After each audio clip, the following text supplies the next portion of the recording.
Entertainment கல்பாத்திய சகோரம் தயாரிப்பில் வெங்கட் பிரபு இயக்கத்தில் தளபதி விஜய் நடிப்பில் கோட் செப்டம்பர் 5 முதல் உங்கள் திரையரங்குகளில்.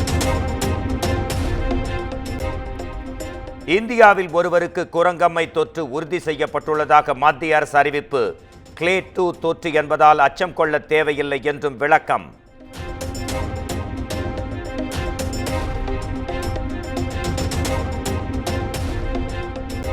குரங்கம்மை தொற்று நோயாளிகளை கையாள அரசு மருத்துவமனைகளில் அவசர சிகிச்சை பிரிவை ஏற்படுத்த வேண்டும். மாநிலங்களுக்கு மத்திய அரசு அறிவுறுத்தல்.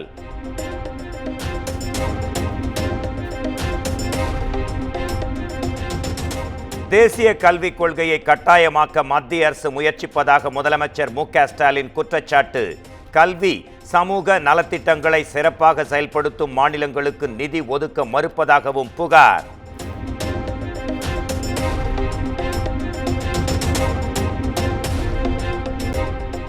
தமிழ் உள்பட தாய்மொழியில் கல்வி கற்பதை மு.க.ஸ்டாலின் எதிர்க்கிறாரா? மத்திய அரசு நிதியை நிறுத்தியுள்ளதாக முதலமைச்சர் குற்றம் சாட்டிய நிலையில் மத்திய அமைச்சர் தர்மேந்திர பிரதான் சரமாரி கேள்வி.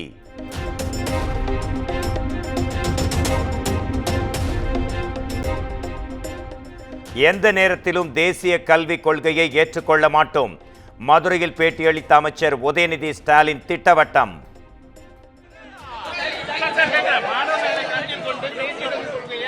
ஏற்றுக்கொள்ள மாட்டோம். முதலமைச்சர் பதில் சொல்லியாச்சு. எந்த நேரத்திலும் தேசிய கல்விக் கொள்கையை ஏற்றுக்கொள்ள மாட்டோம்.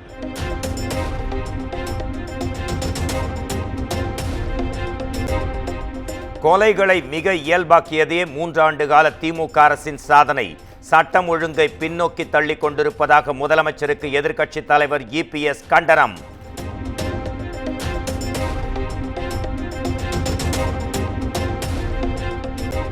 தமிழக வெற்றிக் கழகத்தின் முதல் மாநாட்டை வரும் 23ஆம் தேதி நடத்துவது பற்றி விஜய் ஆலோசனை. மாநாட்டிற்கான ஏற்பாடுகளை உரிய நேரத்தில் முடிக்கவும் நிர்வாகிகளுக்கு உத்தரவு என தகவல்.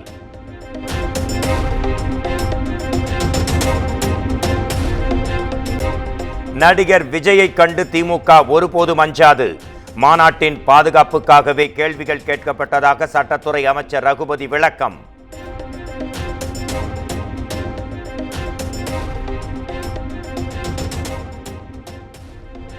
அதிமுக எம்எல்ஏக்கள் குறித்து தவறான தகவல்களை பேசியதாக அதிமுக நிர்வாகி தொடர்ந்த வழக்கு.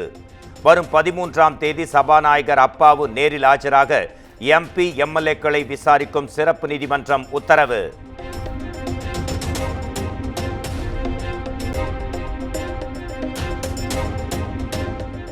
இலங்கை கடற்படையால் கைது செய்யப்பட்ட தமிழ்நாடு மீனவர்கள் அனைவரையும் விடுவிக்க நடவடிக்கை எடுத்திட வேண்டும். மத்திய வெளியுறவுத்துறை அமைச்சர் ஜெய்சங்கருக்கு முதலமைச்சர் மு.க.ஸ்டாலின் கடிதம்.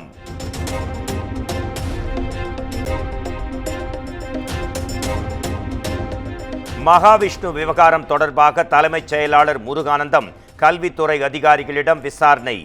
அசோக் நகர் அரசு பள்ளியில் விசாரணை நடத்திய பள்ளிக்கல்வி இயக்குனர் கண்ணப்பன்.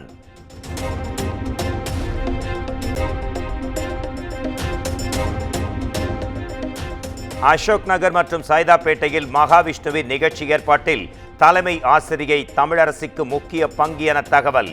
உண்மையான தகவல்களை செவ்வாய்க்கிழமைக்குள் எழுத்துப்பூர்வமாக அளிக்க தமிழரசிக்கு பள்ளிக்கல்வி இயக்குனர் கண்ணப்பன் உத்தரவு.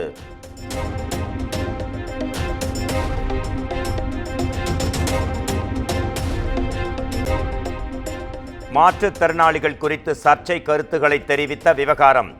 மகாவிஷ்ணுவை 7 நாட்கள் காவலில் எடுத்து விசாரிக்க அனுமதி கோரி சைதாப்பேட்டை நீதிமன்றத்தில் போலீசார் தகவல்.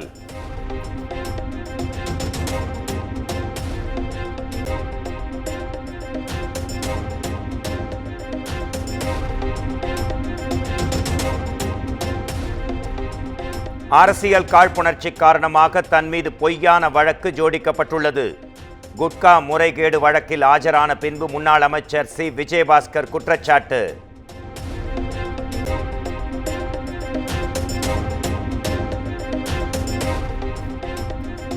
குட்கா வழக்கில் முன்னாள் டிஜிபி டி.கே. ராஜேந்திரன், முன்னாள் காவல் ஆணையர் ஜார்ஜ் சென்னை சிறப்பு நீதிமன்றத்தில் ஆஜர்.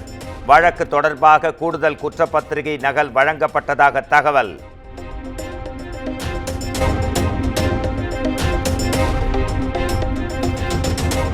தமிழகம் முழுவதும் போதைப் பொருள் புழக்கத்தை கட்டுப்படுத்த போதுமான எண்ணிக்கையில் போலீசார் நியமிக்கப்படவில்லை. பெரும்பாக்கம் பகுதி வழக்கு தொடர்பாக தாக்கல் செய்யப்பட்ட அறிக்கைகளை சுட்டிக்காட்டி நீதிமன்றம் அதிருப்தி.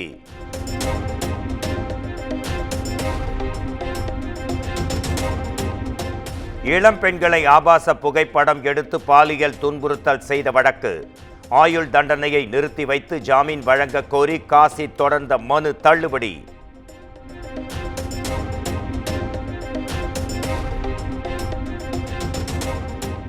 மிலாடி நபி விடுமுறை செப்டம்பர் 16ஆம் தேதி அறிவிக்கப்பட்டிருந்த நிலையில் 17ஆம் தேதிக்கு மாற்றம். தலைமை ஹாஜியின் கோரிக்கையை ஏற்று தமிழ்நாடு அரசு அறிவிப்பு.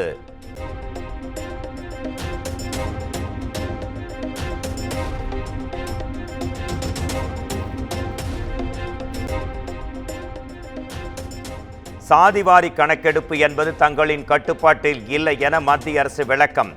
மாநில அரசுக்கு முழு உரிமையும் உள்ளதாக தகவல் அறியும் உரிமை சட்டத்தின் கீழ் வெளியான பரபரப்பு தகவல்.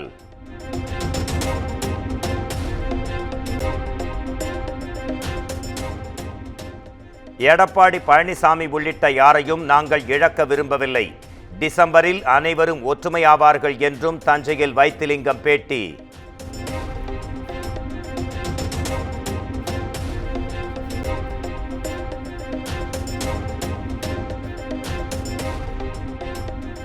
மாநில வாக்காளர் பட்டியலை கேட்டு அனுப்பப்பட்ட கடிதத்தை இந்திய தேர்தல் ஆணையத்திற்கு அனுப்பியுள்ளோம். இந்திய தேர்தல் ஆணையத்தின் வழிகாட்டுதல் படியே வாக்காளர் பட்டியல் வழங்கப்படும் என்றும் சத்யபிரதா சாஹூ விளக்கம்.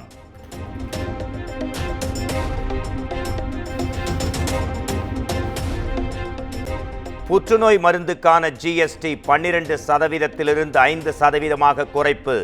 நாப்கின்களுக்கான ஜிஎஸ்டியும் 12% குறைக்கப்படுவதாக 54வது ஜிஎஸ்டி கவுன்சில் கூட்டத்தில் அறிவிப்பு.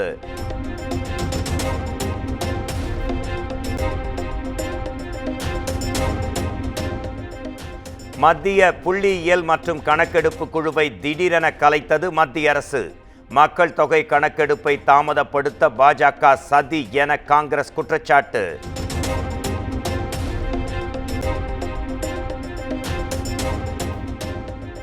திருநெல்வேலி ராதாபுரம் அருகே மாயமான 3 வயது குழந்தை விக்னேஷ் சாக்கு மூட்டையில் சடலமாக மீட்பு. முன்விரோதம் காரணமாக எதிர்வீட்டைச் சேர்ந்த தங்கம்மாள் என்பவர் கொலை செய்தது விசாரணையில் கண்டுபிடிப்பு.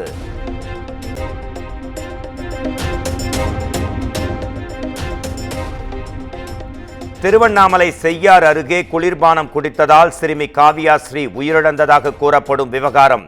குளிர்பானம் குடித்ததால் சிறுமி உயிரிழக்கவில்லை என தூசி காவல் நிலையத்தில் குளிர்பான நிறுவன விற்பனை மேலாளர் புகார்.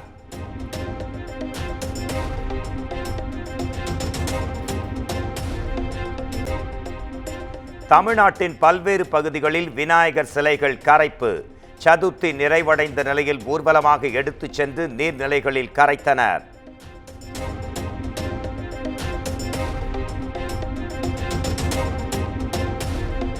மனைவி ஆர்த்தியை பிரிவதாக நடிகர் ஜெயம் ரவி அறிவிப்பு. மிகவும் கடினமான ஒரு முடிவை எடுத்துள்ளதாகவும் அறிக்கை.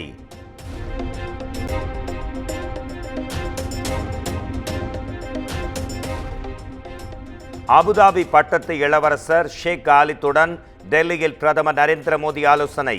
இரு நாட்டு நல்லுறவு மற்றும் ஒப்பந்தங்கள் தொடர்பாக பேச்சுவார்த்தை.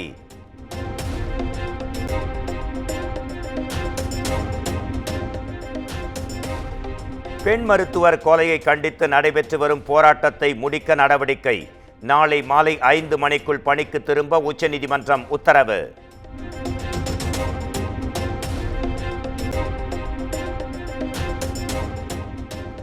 டெல்லியில் சுற்றுச்சூழல் துறை அதிகாரி வீட்டில் 2,39,00,000 ரூபாய் பணத்தை கட்டுக்கட்டாக பறிமுதல் செய்த சிபிஐ. 91,000 ரூபாய் லஞ்சம் பெற்றதை அடுத்து நடத்தப்பட்ட சோதனையில் அதிரடி நடவடிக்கை.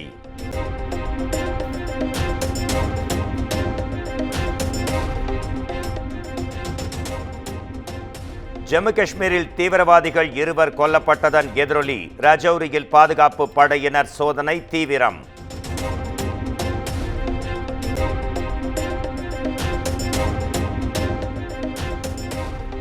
திரையிட்டது முதல் வசூலில் கலக்கி வரும் கோட் திரைப்படம். 4 நாட்களில் 288 கோடி ரூபாய் வசூலித்துள்ளதாக படக்குழு அதிகாரப்பூர்வ அறிவிப்பு. ஏஜிஎஸ் என்டர்டெயின்மெண்ட் கல்பாத்திய சகோரம் தயாரிப்பில் வெங்கட் பிரபு இயக்கத்தில் தளபதி விஜய் நடிப்பில் கோட் செப்டம்பர் 5 முதல் உங்கள் திரையரங்குகளில்.